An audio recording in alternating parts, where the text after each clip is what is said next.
بسم اللہ الرحمن الرحیم۔ ظہر کی نماز کے بعد یہ 4 لفظ پڑھ لیں، رات ہونے سے پہلے پہلے گھر میں رزق کا ڈھیر لگ جائے گا۔ محترم ناظرین، آج کل ہر بندہ روزی کی وجہ سے، رزق کی وجہ سے، روزگار کی وجہ سے پریشان ہے اور دنیاوی دولت کے حصول کے لیے ہر جائز و ناجائز کام کر رہا ہے، اور بعض لوگوں نے تو اپنا خدا تک اس روزی کو، رزق کو بنا لیا ہے کہ یہ دولت ہوگی تو سارے مسائل حل ہوں گے، ورنہ ہم ایسے ہی پریشان رہیں گے، اور اس غلط یقین کی وجہ سے خرابیاں پیدا ہو رہی ہیں اور زندگیوں سے سکون نکل گیا ہے۔ اگر آج ہی ہم یہ طے کر لیں، اپنے یقین کو دولت سے ہٹا کر اللہ پاک کی ذات کی طرف کر دیں، تو یقیناً ہمارے مسائل بھی اللہ پاک آہستہ آہستہ حل کر دیں گے اور زندگی میں سکون بھی ہو جائے گا۔ اگر یقین نہیں آتا آزما کر دیکھیں۔ آج ہم آپ کے لیے 4 لفظ کا ایک بہت ہی مختصر، بہت ہی مجرب وظیفہ لے کر حاضر ہوئے ہیں۔ اس وظیفے سے انشاءاللہ رزق کی تنگی، قرض ادا ہو جائے گا، رزق کے مسائل حل ہو جائیں گے۔ سب سے پہلے 3 کام کریں اور روزی کے معاملے میں پھر بے فکر ہو جائیں۔ نمبر 1 تو یہ کہ پختہ یقین کریں کہ روزی صرف اور صرف اللہ دیتا ہے، دکان، ملازمت، کھیتی باڑی یا تجارت نہیں، یعنی رازق صرف اللہ کو جانے، ان اسباب کو نہیں۔ اور دوسری بات یہ کہ کیسے بھی حالات ہو جائیں، کتنی بھی تنگ دستی ہو جائے، یہ پکا عہد کر لیں کہ میں نے حرام نہیں کھانا، صرف اور صرف رزق حلال کھانا ہے۔ اور یہ تیسری بات یہ کہ تھوڑا یا زیادہ جتنا رزق ملے، اس میں سب سے پہلے اللہ رب العزت کے لیے 2.5% حصہ نکال دیں، صدقہ ضرور کر دیں۔ پھر اس عمل کی برکت دیکھیں کہ کیسے رزق ہر آنے والے دن میں پہلے سے بڑھتا ہے۔ تو ناظرین، وہ یہ وظیفہ آپ کے ساتھ شیئر کرتے ہیں، لیکن جو باتیں آپ کو بتائی ہیں، ان باتوں کو بھی ذہن نشین رکھیے اور ان پہ بھی عمل ضرور کیجئے۔ محترم ناظرین، ام المؤمنین حضرت سیدنا عمر فاروق اعظم رضی اللہ عنہ ملک شام تشریف لے گئے۔ حضرت ابو عبیدہ بن جراح رضی اللہ عنہ بھی آپ کے ساتھ تھے۔ راستے میں دریا آیا تو آپ دونوں حضرات اس جگہ پر تشریف لائے جہاں پانی کم تھا۔ حضرت عمر فاروق اپنی اونٹنی سے اترے اور اپنے چمڑے کے موزے اتار کر اپنے کندھے پر رکھ لیے، پھر اونٹنی کی لگام تھام کر پانی میں داخل ہو گئے۔ یہ دیکھ کر حضرت عبیدہ بن جراح نے عرض کی، اے ام المؤمنین، آپ یہ کام کر رہے ہیں اور مجھے یہ پسند نہیں کہ یہاں کے لوگ آپ کو نظر اٹھا کر دیکھیں۔ ارشاد فرمایا، افسوس اے ابو عبیدہ، یہ بات تمہارے علاوہ کسی نے نہ کہی۔ میں تو اس عمل کو امت محمدیہ کے لیے مثال بنا دینا چاہتا ہوں۔ کیا تمہیں یاد نہیں، ہم ایک بے سر و سامان قوم تھے، پھر اللہ کریم نے ہمیں اسلام کے ذریعے عزت بخشی۔ جب بھی ہم اسلام کے علاوہ کسی اور چیز سے عزت حاصل کرنا چاہیں گے تو اللہ پاک ہمیں رسوا کر دے گا۔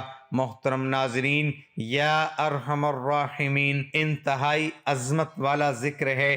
اس کے ذریعے دعا مانگنے کی فضیلت ایک حدیث میں اس طرح بیان کی گئی ہے کہ آپ صلی اللہ علیہ وآلہ وسلم نے ارشاد فرمایا کہ بے شک اللہ تعالیٰ کا ایک مقرر کیا ہوا فرشتہ اس شخص کے ساتھ ہوتا ہے جو یا ارحم الراحمین پڑھتا ہے۔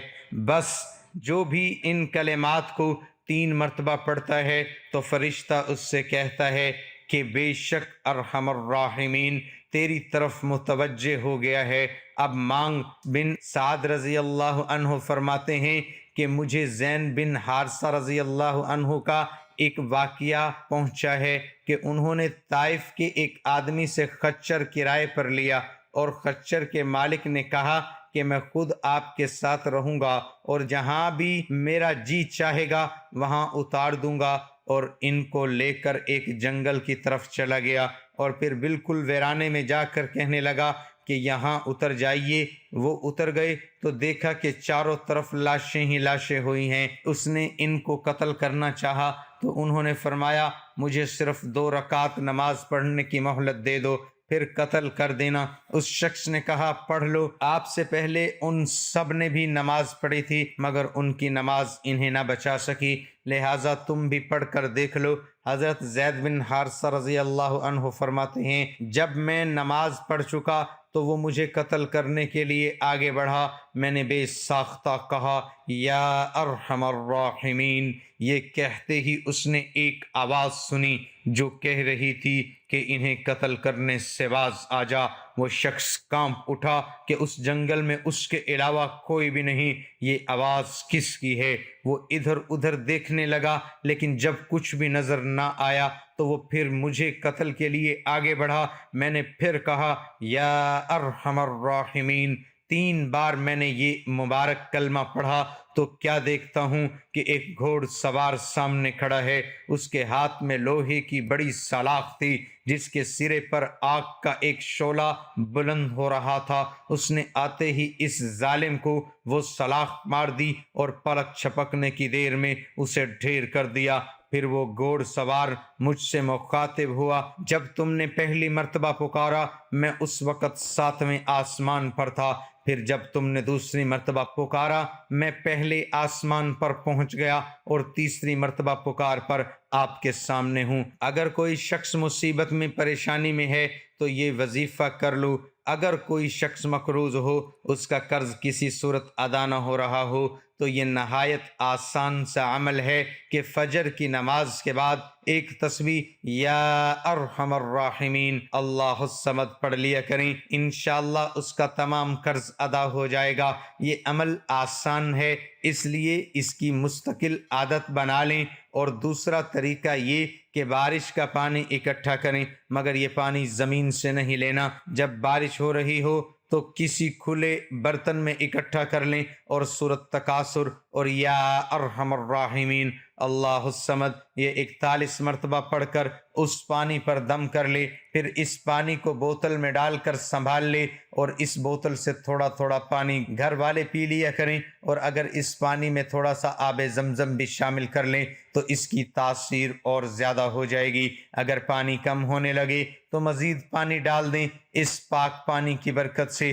اللہ پاک آپ کے گھر سے رنج و غم، پریشانیاں، بیماریاں دور کر دیں گے، اور جو لوگ پہلے سے بیمار ہیں ان کی بیماریاں وہیں ختم ہو جائیں گی، مزید آگے نہیں بڑھیں گی۔ بہت سے لوگوں کا یہ اب تک کا آزمودہ وظیفہ ہے۔ ایسے ہی ایک بچے کی لاغری اور جسمانی کمزوری دور کرنے کے لیے بعض بچے پیدائشی کمزور ہوتے ہیں اور بعض عمر کے ساتھ ساتھ کمزور ہونا شروع ہو جاتے ہیں۔ ایسے بچوں کے لیے یہ عمل بہت مفید ہے۔ اس عمل سے اللہ پاک ان کی صحت بہتر کر دیتے ہیں اور بچے رونا پیٹنا بند کر دیتے ہیں۔ تو یہ بڑا مجرب عمل ہے اور بہت سے لوگوں نے اس سے فائدہ اٹھایا ہے۔ آپ بھی کریں، انشاءاللہ یہ عمل آپ کو مایوس نہیں کرے گا۔ آپ دل سے کیجئے۔ 21 بیری کے پتے لے کر ان پر 11 مرتبہ درود پاک پڑھیں، درود ابراہیم، اور اس کے بعد سورۃ تکاثر 1 مرتبہ پڑھیں، سورۃ کوثر 1 مرتبہ، سورۃ فاتحہ 1 مرتبہ، اور آیت الکرسی 1 مرتبہ، اور آخر میں چاروں قل 1 مرتبہ پڑھ کر پھر 11 مرتبہ یا ارحم الراحمین اللہ الصمد، پھر درود پاک درود ابراہیمی پڑھیں، اور یہ تمام پڑھ کر ان پتوں پر دم کر دیں اور یہ پتے پانی والی بوتل میں ڈال کر رکھیں اور 30 دن تک بچے کو پلائیں۔ جو بچہ بہت زیادہ روتا پیٹتا ہو، لاغر ہو یا کمزور ہو، 21 دن تک بچے کو پلائیں۔ پانی جب کم ہونے لگے تو ساتھ ساتھ پانی بڑھاتے جائیں۔ بچے کو نہلاتے وقت بھی اس پانی کے کچھ قطرے اس میں ڈال دیں، انشاءاللہ بچے کی جملہ مشکلات ختم ہو جائے گی اور صحت بہتری کی طرف گامزن ہونے لگے گی اور رونا پیٹنا بند کر دے گا۔ امید ہے آپ کو پسند آئیں گی اور آپ بھی اپنی مشکلات اور مسائل کے حل کے لیے اس وظیفے کو بتائے ہوئے طریقے پر اپنے معمول میں ضرور شامل کریں۔ ناظرین، اگر آپ کو یہ ویڈیو پسند آئی ہو تو اس ویڈیو کو سب سے پہلے تو لائک کر دیجئے، اپنے دوستوں کے ساتھ فیس بک پر ضرور شیئر کر دیجئے تاکہ مزید لوگوں تک یہ ویڈیو پہنچے تو وہ بھی اس قرآنی سورت اور 4 لفظ کو اپنے معمول میں شامل کر کے اپنے مسائل کا حل پا سکیں۔ اللہ ہم سب کا حامی و ناصر ہو، آمین ثم آمین۔ ناظرین، کمنٹ باکس میں اللہ تعالیٰ کے 99 ناموں میں سے ایک نام ضرور ٹائپ کریں۔